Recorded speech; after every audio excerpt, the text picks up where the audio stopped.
More than 3.6 million refugees have fled Ukraine, nearly half of them children, and millions more are displaced within Ukraine's borders. Back with us tonight, James Elders, a spokesman for UNICEF, the UN agency that helps children worldwide.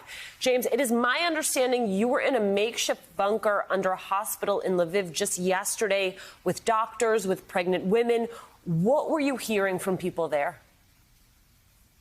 It was a really gut-wrenching scenario, Alicia. Yet another set of air raids that, of course, expectant mums have no choice but to protect those unborn children. So you've got mothers who are, 7, 8 months pregnant. Most of them are looking at premature babies because of the amount of stress that they've felt. And they've been ripped away from loved ones. They're not from where I am here. They're from other parts of Ukraine. Night after night, morning after morning, 3 in the morning, 3 in the afternoon. They go down with the weight of their pregnancy to a cold. It's not a bunker. It's a basement. It's got dirt floors. It's got makeshift surgical equipment there.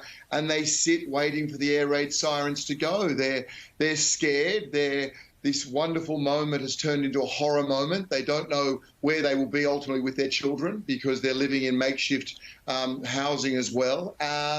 And they're bringing babies into a time of war. So this is the reality for so many of those women right now. And it's a complete contradiction to, of course, the beautiful moment they hoped when they were finally going to meet that little person they've been carrying around for 8 or 9 months. Yeah, no, it's especially cruel. Meanwhile, UNICEF has been sounding the alarm about the heightened risk of human trafficking.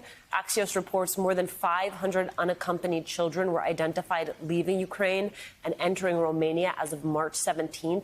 But the actual figure is likely much higher, according to UNICEF. So what kind of safeguards should countries have in place to protect these children?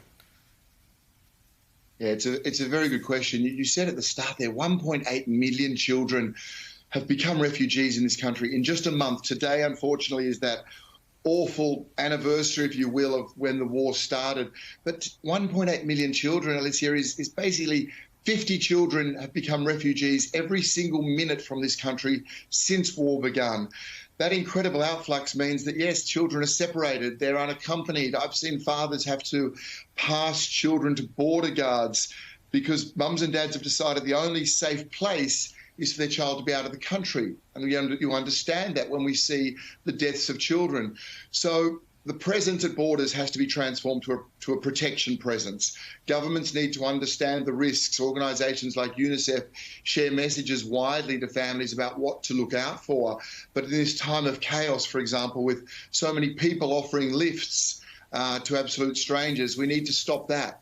If 99.9% of volunteers are warm-hearted, that tiny fraction can mean hundreds of children trafficked. So we need a better presence at borders, a better protection presence, more police, whether it's at borders or train stations where people are ending up, and just greater information to families about, unfortunately, their harrowing journey is not over just when they leave Ukraine. James, NATO leaders are meeting in what is now a matter of hours. We have talked about the military options they will have on the table. We have talked about arms. We have talked about sanctions. What is the conversation you want those leaders to be having about the refugee crisis that is unfolding?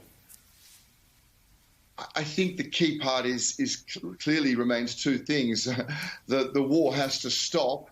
Now, I know that can sound glib given where we are, but if that's, whatever reason, not possible, then at the very least, these indiscriminate attacks on hospitals, on schools, dozens of hospitals, potentially hundreds of schools, all places that should be safe for children and are not, they need to stop. And at the same time, these discussions have to bring in some reality to humanitarian corridors. It seems that in the last years, particularly now, that warfare has changed and the front lines are where large civilian populations are.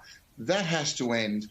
And organisations like UNICEF and many other agencies need that safe passage in to get, say, critical water into Mariupol and many other cities under siege. And whilst we're doing that, medical supplies and water and all those things UNICEF is supplying across the country, whilst we're doing that to cities under siege, those civilians need to be allowed to get out. But we keep hearing about this, and time and again, it's not being respected to to the horrendous detriment of children and, of course, to the inability of agencies to get into those people with really, I mean, water, food, life-saving.